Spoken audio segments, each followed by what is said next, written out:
The Zavarian Empire had stood for 12,000 cycles, an unbroken chain of conquest and dominion that stretched across 47 star systems.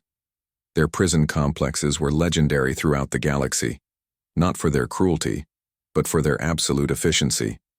No one had ever escaped. No one had ever resisted long enough to matter. Then they captured Captain Marcus Chen. The interrogation chamber was a masterpiece of psychological engineering.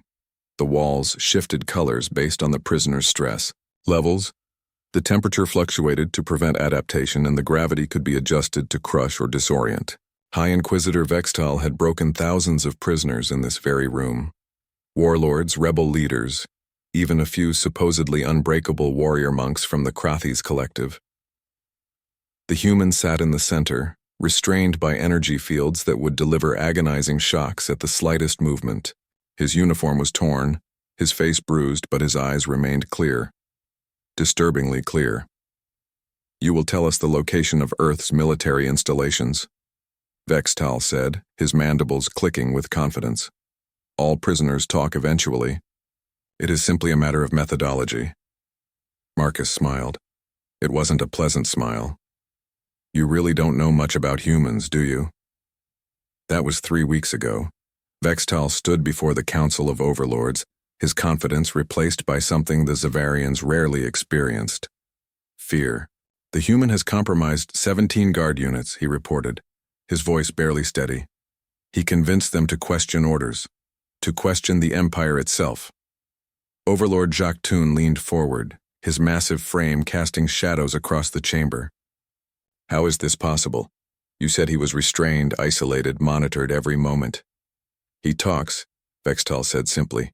"During interrogations, during transfers, even when guards attempt to intimidate him. He tells them stories." "Stories?" Jacques Toon's confusion was palpable. "About Earth.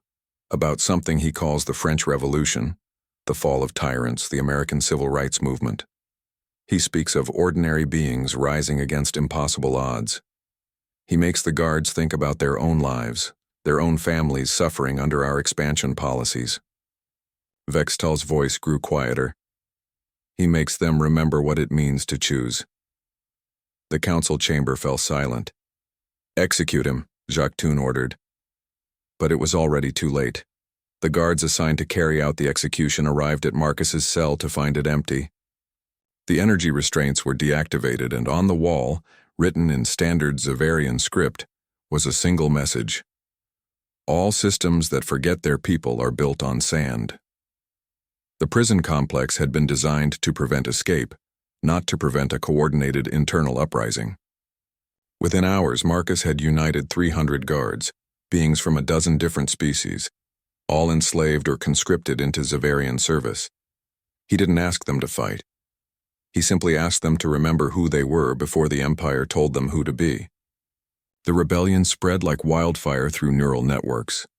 Captain Chen stood in the command center of the prison, surrounded by former guards who now looked to him not as a prisoner, but as something else entirely. The tactical display showed Zavarian warships approaching, ready to crush the uprising. "Sir," a young Krellin officer said, she had been guarding him just yesterday, "they'll destroy this entire facility. Thousands will die." Marcus nodded slowly. "I know, but that's not how this ends." He opened a communication channel to the approaching fleet. "This is Captain Marcus Chen of Earth's Colonial Defense Force. I'm broadcasting on all frequencies. What happens here today will echo across every planet in your empire." The holographic display flickered to life, showing High Admiral Krethzon, commander of the Zavarian Third Fleet. "Surrender, human, or be vaporized." "I'm not talking to you," Marcus said calmly. "I'm talking to every crew member on every ship in your fleet. I'm talking to the engineers who haven't seen their families in 5 cycles. To the soldiers who were conscripted from conquered worlds. To anyone who's tired of serving an empire that sees them as tools rather than people." He paused, letting his words sink in. "You're told that resistance is futile, that the empire is eternal. But empires don't last because they're strong. They last because people believe they have no choice. Today I'm offering you a choice: stand with your people or stand with your chains." The communication cut off. The warships continued their approach. Then something unprecedented happened. One by one, ships began breaking formation. First a supply vessel, then a destroyer, then an entire battle group. Their crews didn't mutiny violently. They simply stopped following orders. Across the fleet, beings from 100 worlds remembered what Marcus had reminded them. They were more than their assigned roles. Within days, the Zavarian Empire began to fracture. Not from external invasion, but from internal awakening. High Inquisitor Vextal found Captain Chen in the prison's observation deck, watching the stars. "You've destroyed us," Vextal said, though there was no anger in his voice, only wonder. Marcus turned to face him. "No. I just reminded everyone that empires built on oppression carry the seeds of their own destruction. You could have been a federation, a commonwealth, a partnership of equals. Instead, you chose domination. That was your choice, not mine. What happens now?" "Now?" Marcus smiled genuinely for the first time in weeks. "Now your people get to decide what comes next. That's always been the most dangerous idea in the universe. That ordinary beings get to choose their own future." 6 months later, the Zavarian territories had reorganized into the Free Systems Alliance. It was messy, complicated, and far from perfect. But it was theirs.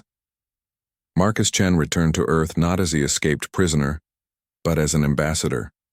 When asked how he'd managed to topple a 12,000-cycle-old empire, he simply shrugged.